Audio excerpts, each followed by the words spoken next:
देखो तो ये हमारा ना पार्ट 4 है, चैप्टर 1 यानी पार्ट 1 का वास्तविक संख्याओं का। ठीक है, इसके अंदर इम्पोर्टेंट क्वेश्चन कर रहे थे, 3 पार्ट ना देख लिया होगा। ठीक है, चौथा पार्ट है। तो इसमें ना बहुत बढ़िया क्वेश्चन है, एग्ज़ाम में आते हुए हैं ये। ठीक है, लिखा है यूक्लिड विधि से वह बड़ी से बड़ी संख्या ज्ञात करो, वह बड़ी से बड़ी संख्या ज्ञात करो जिससे इसको विभाजित करने पर शेषफल क्रमशः 1 2 3 आए। मतलब वो बड़ी से बड़ी संख्या पूछा है। जब बड़ी से बड़ी बोले, अधिकतम बोले तो एचसीएफ बताया था ना। तो यानी हमें इन तीनों संख्याओं का एचसीएफ निकालना है, और वो एक ऐसी संख्या होगी जो इन तीनों को भाग करेगी, और जब इसको भाग करेगी तो एक शेषफल छोड़ देगी, और इसको भाग करेगी तो 2 शेषफल छोड़ देगी, और इसको भाग करेगी तो 3 शेषफल छोड़ देगी। तो हम पहले ही बताया था ना, पहले ही हम इसको क्या कर लेंगे, एक माइनस कर लेंगे, तो ये हो जाएगा 1250। और ये 9 3 7 7 है, इसमें से 2 घटा लेंगे, 9 3 7 5। ऐसे ये 1 5 6 2 8 है, इसमें से हम 3 घटा लेंगे, तो 1 5 6 2 5। ठीक है, तो अब क्या करेंगे, अब हम एक एक करके ना, मतलब अब हम तीनों का क्या निकालना है, एचसीएफ निकालना है। तो तीनों का एचसीएफ निकालना है, लेकिन कौन सी विधि से, यूक्लिड विधि से। तो यूक्लिड विधि में मैंने क्या बताया कि पहले ना इन तीनों में जो पहले 2 बड़ी संख्याएं हैं वो देखना है। पहले सबसे बड़ी कौन है, ये 15,000। तो 15,625, और इसको भाग करेंगे जो दूसरी बड़ी संख्या है 9,375। तो 9 एकम 9,375। अब घटाओ, 5 में 5 गया 0, 2 में से 7 नहीं जाएगा, हाथ से लेंगे 12, 12 में से 7 गया 5, और 5 में 3 गया 2, और यहाँ पे पूरा 15 है, 15 में से 9 गया 6। अब ये शेषफल बच गया। अब दोबारा ये वाला अंदर आ जाएगा, 9 3 7 5। अब इससे भाग देंगे एक बार में, तो 6 2 5 0। इसे घटाओ, 5 7 में 5 गया 2, 3 में से 2 गया 1, और ये हो गया 3। अब इससे इसको भाग देंगे, है ना। तो मेरे को लगता है 2 बार में चला जाएगा। 2 5 10 का 0, हासिल 1 2 4 1 5 2 0 आ गया। तो ये वाला एचसीएफ हो गया। तो एचसीएफ क्या हो गया, ये वाला 3,125। अब दोबारा क्या करेंगे, इसको और जो ये सबसे छोटी संख्या इसको, इन दोनों में एचसीएफ निकालेंगे। तो इन दोनों में बड़ा कौन है, ये 3,125। तो 3,125 को भाग देंगे 1250 से 2 बार में। तो 2 0 का 0, 2 5 10 का 0, हासिल 1 2 3 4 1 5 2, 2500 आ गया। घटाएंगे 5 2, इधर से हासिल लेंगे 11 गया, बच गया 6। अब इससे भाग देंगे तो लग रहा है 2 बार में चला जाएगा ना, तो यानी पूरा कट गया। तो क्या आ गया एचसीएफ, 625। तो ये हमारा आंसर हो गया। इसी को यूक्लिड विधि बोलते हैं। पहले हम रफ में ऐसे भाग कर लेते हैं। अब यहाँ पर लिख देंगे यूक्लिड विभाजन एल्गोरिथम। नीला पेन है तुम्हारे पे, बढ़िया चलता है। हल्का चलता है, यूक्लिड विभाजन एल्गोरिथम, हल्का चलता है एल्गोरिथम। ठीक है, इससे तो हम कैसे करेंगे, पहले हमने इन दोनों में किया था ना, तो पहले तो सूत्र लिख देंगे, याद है ना, ए बराबर क्या होता है, हाँ, तो लिख देंगे ए बराबर बी क्यू प्लस आर, और लिख देंगे जहाँ 0 से बड़ा आर और आर से बड़ा, मतलब बी से छोटा हो आर, है ना। इसको पढ़ते हैं 0 से greater than equal to R and less than B. ठीक है, अब देखो यहाँ पे एक ही जगह ये अंदर वाला लिखेंगे 15,625, फिर इसको गुना करेंगे और शेषफल जोड़ देंगे। तो 9 3 7 5 गुना 1 और जमा शेषफल 6 2 5 0। सही है ना। फिर ऐसे ये वाला 9 3 7 5, और फिर लिखेंगे इन दोनों गुना और ये शेषफल। तो 6 2 5 0 गुना 1 जमा 3,125। फिर दोबारा ये वाला 6,250 बराबर 3,125 गुना 2 जमा शेषफल 0। तो एचसीएफ कितना आया था, 3,125। अब दोबारा इन दोनों का लिख देंगे, 3,125 बराबर 1250 गुना में 2 और जमा शेषफल 625। और फिर ये वाला 12,050 बराबर 625 गुना में 2 जमा 600 तो HCF क्या हो जाएगा 625। 625। ऐसे इसी को बोलते हैं यूक्लिड विधि या यूक्लिड विभाजन एल्गोरिथम, इसी को बोलते हैं। समझ में आया? हाँ भैया। तो इसको रिवाइज कर लेना है। तो पहले बोला था पर्सन में देखो क्या बोला था कि यूक्लिड विधि से वह बड़ी से बड़ी संख्या ज्ञात करो जिसे इसे विभाजित करने पर, यानी इन तीनों संख्या को भाग करने पर शेषफल 1 2 3 आए। तो पहले शेषफल घटा लेना, जो बचेगा उनमें HCF निकालना था। तो बड़ी से बड़ी कहेगा, अधिकतम कहेगा, ठीक है। तो उसके लिए HCF निकालते हैं। HCF निकालने के लिए समझ में आ गया ना कैसे किया है? तो ये ऐसे करना था। चलो आगे बताते हैं। देखो पर्सन है कि सिद्ध करो कि √3 जमा √5 एक अपरिमेय संख्या है। तुम्हें सिखाया था ना इसको कैसे प्रूव करते हैं। तो ये वाला देखते हैं। तो पर्सन में आगे सच में ये इनको अपरिमेय संख्या सिद्ध करना है। तो इसका उल्टा मान लेंगे, माना √3 प्लस √5, ठीक है ना, एक परिमेय संख्या है।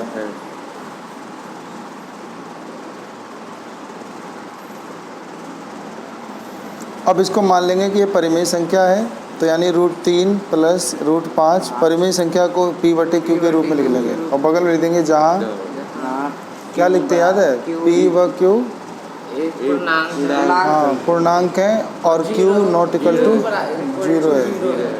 अब क्या करेंगे देखो ध्यान से।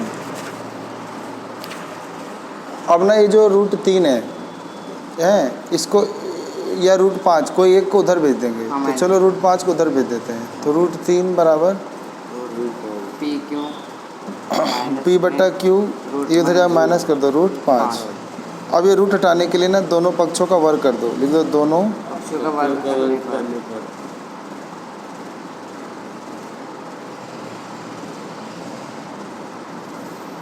तो वर्ग कर दोगे तो √3 का स्क्वायर, ये स्क्वायर से रूट हट जाए 3 आ गया। ये हो जाएगा तुम्हारा होल स्क्वायर P/Q घटा √5 का होल स्क्वायर। और इसका फार्मूला होता है, इसका फार्मूला याद होगा तुम्हें, इसका फार्मूला होता है a माइनस b का होल स्क्वायर। तो a² minus 2ab plus b का स्क्वायर। तो P/Q का स्क्वायर घटा 2 गुना a की जगह P/Q और q की जगह √5, फिर √5 का स्क्वायर। तो P²/Q², ये तो ऐसे ही रहेगा, घटा 2 √5 P/Q और ये जाएगा 5, ये हट जाएगा ना 5 प्लस का इधर आ क्या जाएगा माइनस का। तो इसके द्वारा माइनस कर दो तो जाएगा माइनस का 3 घटा -5, ठीक है 5 बराबर हो जाएगा ये। अच्छा ये भी बटे वाला है ना, इसको भी इधर ले आओ। तो इधर आके क्या जाएगा माइनस, तो ये जाएगा P²/Q² और जाएगा ये 2 √5 घटा का 2 √5 और गुना P/Q। ये घट जाएगा तो घटा 2 आ जाएगा। तो घटा 2 घटा P²/Q कितना आ जाएगा। अब ये जो घटा 2 है ना, ये जो P/Q है ना, इसको तिरछा गुना करो, ये ऊपर आ जाएगा तो Q हो जाएगा और ये P नीचे आ जाएगा और साथ में घटा 2 भी यहीं आ जाएगा घटा 2। तो यहाँ पर क्या बच जाएगा √5। तो यानी ये सब तो बटे उटे में है। तो यानी ये वाली साइड परिमेय संख्या है और ये वाली क्या है अपरिमेय है। तो लिख देंगे यहाँ बायां पक्ष, यहाँ बायां पक्ष परिमेय है परंतु दायां पक्ष अपरिमेय संख्या है। जो यह अर्थात दोनों पक्ष बराबर नहीं है, दोनों साइड में बराबर नहीं, लेकिन अर्थात दोनों साइड बराबर नहीं है, दोनों पक्ष बराबर नहीं है। दोनों साइड में या तो परिमेय होती है या अपरिमेय होती हैं। तो एक साइड परिमेय एक साइड अपरिमेय ऐसा नहीं होता, ठीक है। तो यानी ये अपरिमेय संख्या पूरा। तो लिख देंगे यह विरोधाभास प्रकट होता है, यह विरोधाभास प्रकट होता है कि √3 प्लस √5 एक परिमेय संख्या है। यानी ये परिमेय संख्या है, ये विरोध कर रहा है। तो लिख देंगे अर्थात हमारी धारणा गलत है, हमारी धारणा गलत है। √3 प्लस √5 एक परिमेय नहीं, अपरिमेय संख्या है। बस ऐसे लिखना है, ठीक है। अगला क्वेश्चन है, देखो अगला क्वेश्चन है, 2 क्वेश्चन छोटे छोटे से बचे हैं। तो ये कहता है दर्शाओ कि 12 की घात n का अंत अंक 0 या 5 से नहीं हो सकता। यानी 12 की घात n एक संख्या है, ये कभी भी 0 पे ख़त्म नहीं होगा ना 5 पे ख़त्म होगा, जहाँ n एक प्राकृत संख्या है। तो दिया है कि n एक प्राकृत संख्या। प्राकृत संख्या कहाँ शुरू होती है? हाँ, 1 से होती है। तो लिख देंगे, तो n की जगह 1 2 3 4 ये सब रखोगे ना, तो क्या ये कभी 0 पे समाप्त होगा? तो समझाने के लिए है। तो मैंने 12 घात n की जगह 1 रख दिया, फिर 12 घात 2, 12 घात 3, 12 घात 4, ऐसे तुम कई बार रखोगे ना, तो 12 घात 1 12 होता है, 12 घात 2 144 होता है, फिर 12 घात 3 144 गुना 12 करना पड़ेगा। तो 4 दूनी 12 चौक 48 का 8 हासिल 4, 12 चौक 48 4, 52 का 2 हासिल 5, 12 का 12 5 17। तो देख रहे हो कभी भी 2 4 8 आएगा, लेकिन कभी भी 0 या 5 नहीं आएगा। तो लिख देंगे यहाँ, हम जानते हैं कि किसी संख्या का अंत 0 या 5 से तभी होता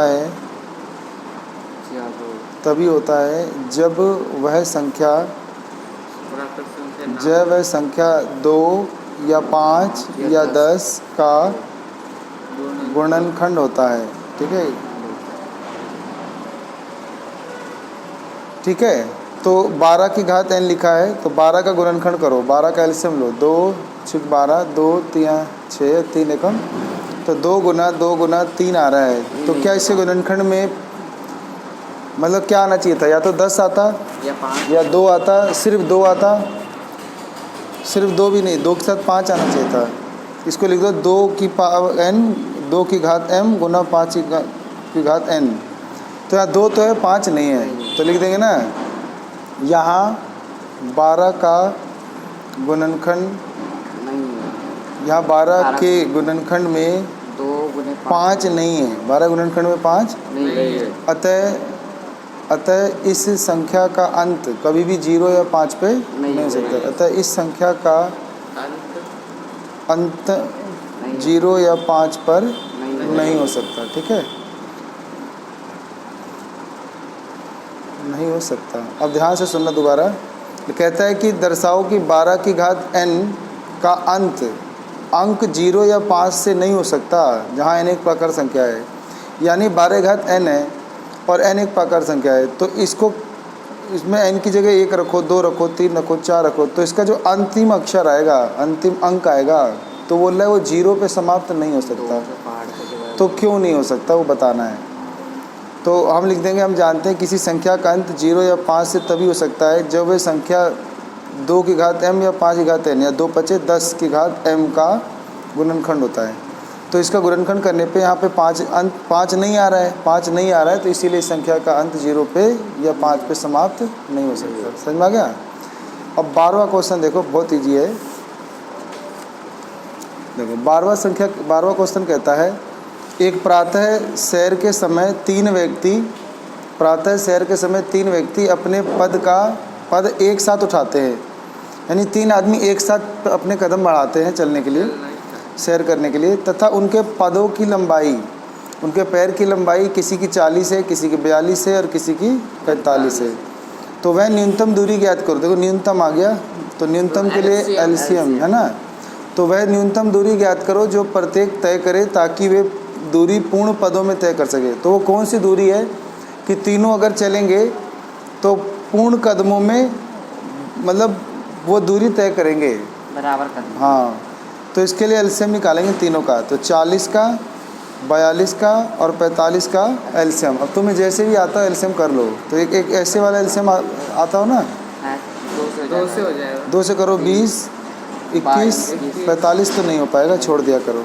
फिर 2 से करो 10, 21, 45, फिर 2 से करो 2 पचे 10, 21, 45, है ना। 3 हो जाएगा। अब 3 से 3 के पड़े 5 नहीं आता, छोड़ दो। 21 आता है 7 बार में और ये आता है 15 बार में।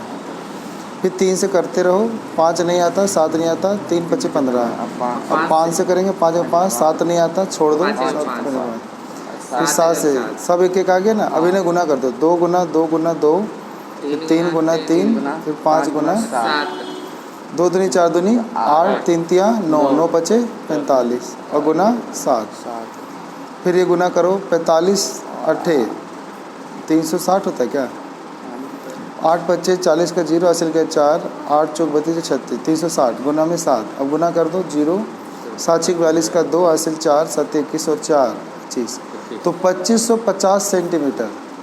तो यानी वो न्यूनतम दूरी 2550 सेंटीमीटर 2520 सेंटीमीटर है, जितना वो अगर तय करेंगे ना तो पूर्ण कदमों में तय कर लेंगे। सही है, यानी 40 से इसको भाग दोगे तो ये भाग हो जाएगा, 42 से भाग दोगे भाग हो जाएगा, 45 से ही भाग दोगे तो भाग हो जाएगा। तो यही वो न्यूनतम दूरी है जिसे तीनों एक साथ चलेंगे ना तो अपने पूर्ण कदमों से पूरा चल लेंगे। ठीक है, तो ये हमारा हो गया। ठीक है।